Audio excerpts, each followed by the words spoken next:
Volume and surface area.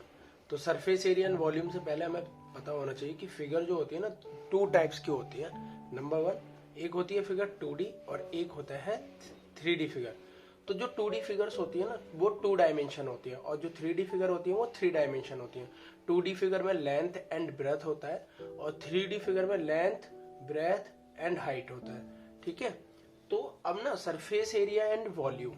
तो जो surface area है और जो वॉल्यूम है उसको समझते हैं पहले। तो कि जो सरफेस एरिया है, तो 2D के लिए डेफिनेशन बन सकती है कि जो ऑब्जेक्ट जितना स्पेस ऑक्यूपाई करता है उसको हम क्या कहते हैं, 2D सरफेस एरिया उसका। और अगर 3D शेप में अगर सरफेस एरिया की बात करूं तो जो नेट फिगर होता है ना, यानी कि हमारे पास एक क्यूब है, अगर इसको ओपन करेंगे हम लोग तो कुछ शेप इस तरह से बनेगा इसका, है ना। ये कुछ नेट फिगर होते हैं इनके। तो जो नेट फिगर होते हैं, तो नेट फिगर अब ये ओपन करने के बाद जितना स्पेस ऑक्यूपाई कर रहे हैं वो उनका सरफेस एरिया होता है। और वॉल्यूम क्या होता है, ये होता है कैपेसिटी, है ना। कैपेसिटी यानी कि फिलिंग कैपेसिटी, कि कितना ऑब्जेक्ट उसके अंदर आ सकता है, कितना ऑब्जेक्ट आप उसके अंदर रख सकते हो। तो नंबर वन फिगर कौन सा है, जैसे कि इसने बोला हुआ है क्यूबॉइड, है ना। अब क्यूबॉइड से पता, क्यूबॉइड से पहले हमें पता होना चाहिए रेक्टेंगल के बारे में, है ना। रेक्टेंगल, कि रेक्टेंगल क्या होता है, जिसकी अपोजिट साइड इक्वल और पैरेलल होते हैं और इसमें एंगल कितना है, 90 डिग्री का। तो उनको हम क्या कहते हैं, रेक्टेंगल फिगर कहते हैं। क्यों जानना जरूरी था, क्योंकि क्यूबॉइड हमारा रेक्टेंगल से ही मिलकर बनता है। तो रेक्टेंगल से मिलकर क्या बनता है, क्यूबॉइड। कितने रेक्टेंगल से मिलकर बनता है, 6 रेक्टेंगल से मिलकर बनता है हमारा एक क्यूबॉइड। 1 2 3 4 5। क्यूबॉइड की भी जो अपोजिट रेक्टेंगल होते हैं, यानी कि ये फेस और ये फेस इक्वल होते हैं, ये फ्रंट फेस और बैक फेस इक्वल होगा, साइड फेस इस लेफ्ट साइड फेस के इक्वल होगा। जैसे कि हमारा मैच बॉक्स है ना, मैच बॉक्स हमारा बहुत अच्छा एग्जांपल है क्यूबॉइड का। अब ना इसका क्या निकालना है हमें, सरफेस एरिया निकालना है। तो इसका एरिया क्या होता है, लेंथ इनटू ब्रेथ। तो इसी तरीके से इसमें जो क्यूबॉइड होता है उसमें लेंथ अलग होता है, ब्रेथ अलग होती है और हाइट भी इसमें अलग होती है। तीनों चीज इसकी डिफरेंट होती है ना। तो क्यूबॉइड का सरफेस एरिया क्या बनेगा इसका, 2, क्योंकि 2 लेंथ है इसमें, 2LB plus BH plus HL। इसको याद करने का तरीका देखो sequence wise, LB BH, H पे खत्म हुआ तो H से यहाँ पर स्टार्ट हो रहा है। तो LB plus BH plus HL, ये उसका कौन सा फॉर्मूला हो गया, ये है टोटल सरफेस एरिया। अब इसी में ना एक लैटरल सरफेस एरिया आता है LS से, है ना। तो LSA क्या होता है, अगर इसी LSA को ना छोटी क्लास में या और क्लास में से 4 वॉल्स के नाम से भी जानते हैं, कि एरिया ऑफ 4 वॉल्स। तो क्या होता है कि 2L plus B multiply H। अब ना ये आप लोगों को 2L प्लस बी जो दिख रहा है ना, ये आपको पता है क्या है, ये पेरीमीटर है किसका, रेक्टेंगल का। अब उसमें मल्टीप्लाई H कर दिया, क्योंकि हमारे पास 4 दीवारी है। तो 4 दीवारी में हमारा देखो लेंथ ब्रेथ है, लेकिन उसमें बढ़ क्या गई, हाइट बढ़ गई। तो इसी वजह से उसकी हाइट की मल्टीप्लाई कर दिया, ये क्या हो गया, लेटरल सरफेस एरिया हो गया। अब इसका जो वॉल्यूम होगा, वॉल्यूम क्या होगा, वॉल्यूम हो जाएगा length into breadth into height. और क्यूबॉइड जो होता है ना, क्यूबॉइड इसकी लेंथ, ब्रेथ और हाइट तीनों डिफरेंट होते हैं। तो ये इसी तरीके से हमारा क्यूबॉइड हो गया, क्यूबॉइड में लेंथ, ठीक है, breadth and height, then volume L into B into H हो गया और surface area 2LB plus BH plus LH हो गया। अब ना एक और चीज, जितने भी सरफेस, हमारे जो सरफेस एरिया है उसका जो SI यूनिट होता है वो SQ यानी कि स्क्वायर यूनिट होगा, है ना। स्क्वायर यूनिट्स होगा। अब उसमें मीटर डाल सकते हो, सेंटीमीटर डाल सकते हो, मिलीमीटर डाल सकते हो, जो भी आपको गिवन हो उसके अकॉर्डिंग लिख सकते हो। और जो वॉल्यूम होता है, वॉल्यूम हमारा क्यूब यूनिट होता है, क्यूब यूनिट्स होता है हमारा, है ना। और उसी की सेम उसी की तरह, तो इस तरह से हमारा क्या हो गया, क्यूबॉइड कंप्लीट हो गया। ठीक है, अब आगे देखते हैं इसका क्यूब का फॉर्मूला। अच्छा, एक फॉर्मूला इसमें और एक्स्ट्रा दिया हुआ है, क्या है वो, डायगोनल। अगर डायगोनल निकालने हो हमें, क्योंकि क्वेश्चन में कभी कभी बोल देता है कि एक रूम है, उसकी लेंथ ये है, ब्रेथ ये है, उसकी हाइट ये है, तो उसके डायगोनल बताइए। तो डायगोनल कुछ नहीं है, रूट में L square plus B square प्लस H स्क्वायर और यूनिट। आप सॉल्व करोगे तो आपको उसको डायगोनल्स मिल जाएंगे। इसी तरीके से आप देखो सेकंड पार्ट है हमारा क्यूब का।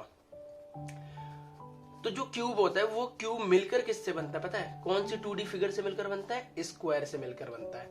अब स्क्वायर हमें पता होना चाहिए कि स्क्वायर से मिलकर बनता है कि स्क्वायर की ऑल साइड्स कैसी होती है? इक्वल होती है और ईच एंगल 90 डिग्री का होता है। ठीक है, तो 6 स्क्वायर मिलाकर क्या बनाते हैं? क्यूब बनाते हैं। तो एक स्क्वायर का सरफेस एरिया का फॉर्मूला क्या होता है? Side into side. और मैंने अगर लेट कर लिया कि साइड ए है तो a into A equal to A square.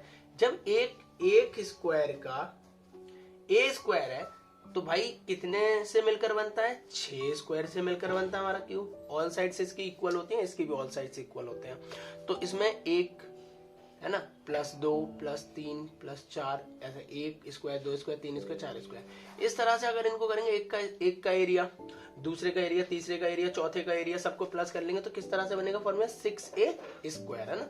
ये हमारा सरफेस एरिया हो गया। तो total surface area equal to 6a square. और इसका भी ऐसा यूनिट क्या होगा? Square units. ठीक है, अब इसका भी लेटरल सरफेस एरिया होगा। तो भाई 6 थे, 6 में से हमने फॉर एग्जांपल मान लिया ये निकाल दिया और इसका फ्लोन निकाल दिया और इसका मैंने ये निकाल दिया, है ना। तो अब कितने बचे? 4a स्क्वायर बचे। 4 वॉल्स का ये होगा लेटरल सरफेस एरिया का। ठीक है, एल से। अब इसका ही हमें क्या निकालना है? वॉल्यूम निकालना है। अब सेम ही है, L into B into H है, लेकिन इसकी ऑल साइड इक्वल होती है इसलिए सेम। तो इसका क्या बन गया? a की पावर क्यू। ठीक है, a की पावर क्यू। अब इसका फॉर्मूला कैसे हो, वो सॉरी यूनिट क्या हो जाएगा? Cube units. ठीक है भाई, अब इसी में और एक चीज और ऐड कर देते हैं। क्या ऐड कर देते हैं? डायगोनल्स। तो डायगोनल क्या हो जाएंगे इनके? रूट में 3a यूनिट्स, जो भी आपको यूनिट्स दे रखे, ये आपका डायगोनल का फॉर्मूला हो गया। ठीक है, इसी तरीके से अब थर्ड पार्ट कौन सा इसका? सिलेंडर, है ना। सिलेंडर की शेप देखो, एक सर्कल भाई, दूसरा सर्कल, और इसमें मिला क्या? हमें हाइट मिल गया। ठीक है, अब इसमें आप थोड़ा सा ध्यान देने वाली बात है। अगर मैं बोलूं कि एक हमारे पास हॉलो सिलेंडर है, यानी कि उसका हमें क्या निकालना है? सिर्फ कर्व सरफेस एरिया निकालना है, हमें टोटल नहीं निकालना। तो अगर मैं उसको इस तरह से करके देखूंगा तो मुझे क्या दिखेगा? एक सर्कल दिखेगा, एक सर्कल टाइप का दिखेगा। अगर हम ना ऊपर टॉप से व्यू देखेंगे तो सर्कल का जो पेरीमीटर होता है वो कितना होता है? 2πr। लेकिन इसमें मिल क्या गई? और हाइट मिल गई, इसलिए 2πrh। और ये होता क्या है? Curve surface area. ये कर्व सरफेस एरिया हमारा क्या हो गया? 2πrh। ठीक है, अब इसी में टोटल सरफेस एरिया टीएस से क्या हो जाएगा? अब देखो टोटल के लिए देखो कर्व तो निकल गया। फॉर एग्जांपल ये हमारा पेन है, तो पेन का ये वाला साइड निकल गया। अब हमें टॉप का सर्कल और नीचे के सर्कल का भी ऐड करना पड़ेगा। तो टॉप कितना है? कर्व कितना है? 2πrh।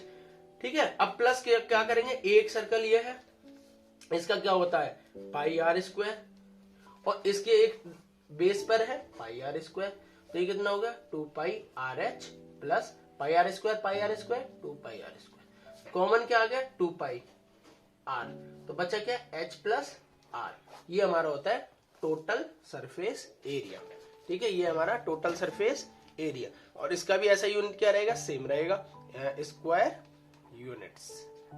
अब इसका निकालना क्या हमें? देखो कर्व सरफेस एरिया आ गया, टोटल सरफेस एरिया आ गया। अब इसका क्या निकालोगे? वॉल्यूम निकालोगे। तो वॉल्यूम निकालने के लिए देखो, अगर मैं वॉल्यूम निकालना है तो मुझे देखो बेस को क्या करना पड़ेगा? क्लोज करना पड़ेगा, तभी तो इसके अंदर कोई भी चीज आप फिल कर सकते हो, रख सकते हो। तो हाइट है इसके पास, है ना, और ये क्या है? बेस। तो होल्ड कौन करके रख रहा है सारी चीजों को? जो भी आप इसके अंदर फिल करोगे ये करके रखेगा ना।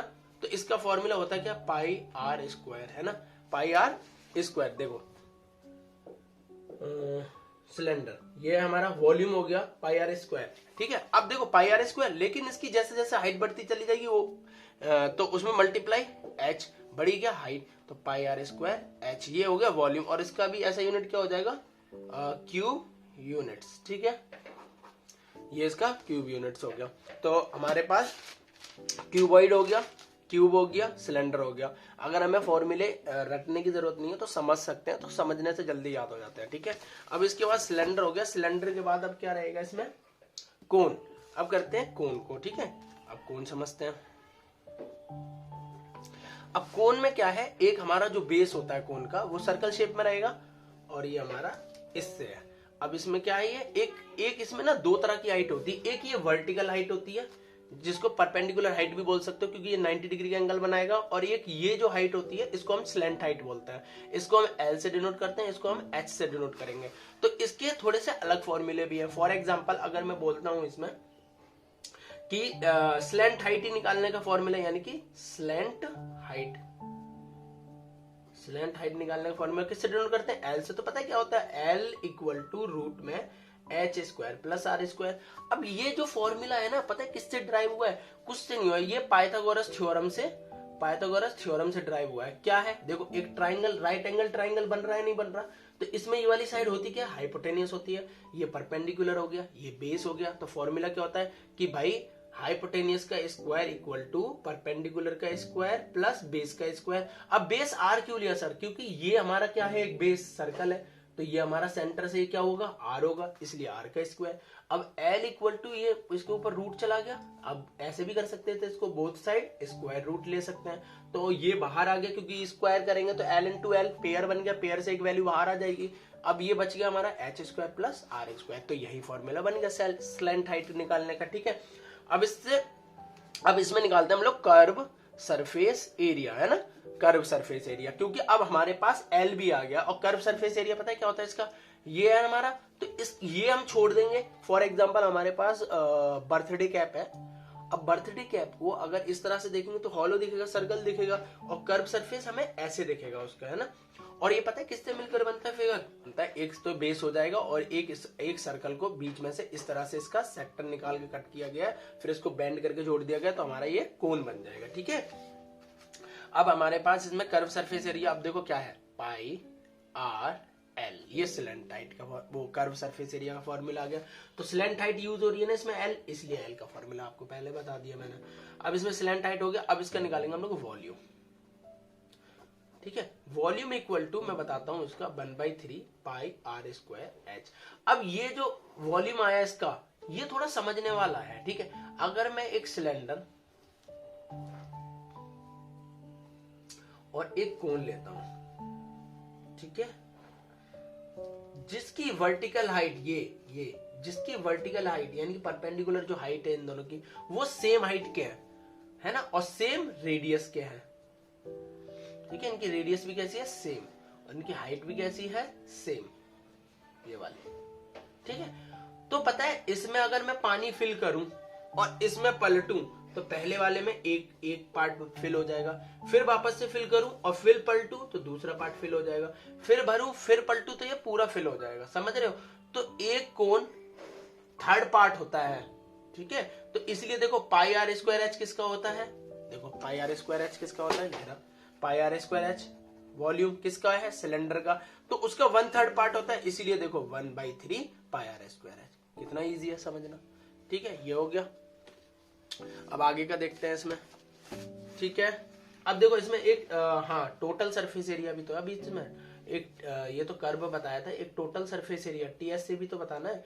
तो पाई आर एल हो गया, अब प्लस इसका बेस का भी एरिया निकालोगे तो बेस का होता क्या है, पाई आर स्क्वायर, तो पाई आर कॉमन तो एल प्लस आर, ये फॉर्मूला बन गया। ठीक है भाई, अब स्फीयर, सबसे पहले ये जो वर्ड है स्फीयर, है ना। अब ये जो स्फीयर बनता है ना वो 1 2 3 4 सर्कल से बनता है। ठीक है, तो एक का सरफेस एरिया का कितना, पाई आर स्क्वायर, तो 1 2 3 4, इसलिए इसका टीएस से क्या बन जाएगा, 4 पाई आर स्क्वायर। ठीक है, एक सर्कल से मिल, ये 4 सर्कल से मिलकर क्या बना, स्फीयर। एक सर्कल का पाई आर स्क्वायर होता है सरफेस एरिया, तो 4 का कितना होगा, 4 पाई आर स्क्वायर। अब इसी का मैं हो गया हेमी स्फीयर। क्या हो गया, हेमी, ये होता है हमारा हेमी स्फीयर। अब ना हेमी स्फीयर मतलब आधा, तो ये इतना था 4 पाई आर स्क्वायर, तो इसको 2 से डिवाइड कर दो, क्या बन गया 2 पाई आर स्क्वायर। लेकिन समझना ये कर्व सरफेस एरिया है इसका भी, मतलब ये जो बाहर का है, अब ये हॉलो भी तो है, फॉर एग्जाम्पल मेरे पास एक क्रिकेट बॉल थी, तो क्रिकेट बॉल का अगर मैंने बीच में से कट कर दिया उसको, तो जो बाहर बाहर का निकालूंगा तो वो मैं 2πr² से निकाल दूंगा। लेकिन मैंने उसमें कुछ फिल कर दिया फॉर एग्जाम्पल, तो उसमें अंदर भी तो कोई चीज फिल हुई। अब ऊपर का सरफेस कैसा होगा, सर्कल, तो इसीलिए 2πr² प्लस πr², तो ये बनता है टोटल 3πr²। तो ये टीएस से मतलब हेमिस्फेयर में भी 2 टाइप्स होते हैं, कर्व सरफेस एरिया और टोटल सरफेस एरिया। तो टोटल बनेगा 3πr² और कर्व सरफेस एरिया कितना बनेगा, 2πr² बनेगा। ठीक है, इसी तरीके से देखो स्फेयर का बन गया। अब इसका देखो वॉल्यूम, वॉल्यूम में थोड़ा सा समझना। देखो अब मैंने ना वॉल्यूम इसका अगर समझाऊं मैं तो कितना होता है पता है, 4/3πr³। ये इसका वॉल्यूम है, लेकिन ये बना कैसे मैं बताऊंगा तुम्हें। ठीक है, वो मैं आपको बताता हूं अभी। ठीक है, अब इसमें देखो हेमिस्फीयर का भी वॉल्यूम होगा। तो पहला अगर हमने हमारे पास सरफेस का वॉल्यूम आ गया, तो हेमी के लिए क्या हो जाएगा, आधा कर दो 4/3πr³, उसको 2 से डिवाइड करोगे तो कितना हो जाएगा, 2 से 2 टाइम कैंसिल हो जाएगा, और ये हो जाएगा हमारे पास 2/3πr³, है ना। तो ये हमारे पास किसका आ जाएगा, हेमिस्फीयर का वॉल्यूम 2/3πr³, जिस तरह से यहाँ पे दिख रहे होंगे 2/3πr³ क्यूब यूनिट्स, और कर्व सरफेस एरिया इसका 2πr² और टोटल सरफेस एरिया इसका 3πr²। इसमें पिरामिड के बारे में भी दिया हुआ है।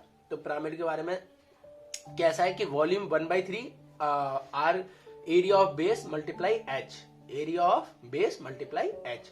अब इसमें आता है होल सरफेस एरिया, तो area of base plus area of each the lateral faces. अब इसमें आता है कि remember 1 litre equal to 1000 centimetre cube होता है, ये बहुत जरूरी है याद करना।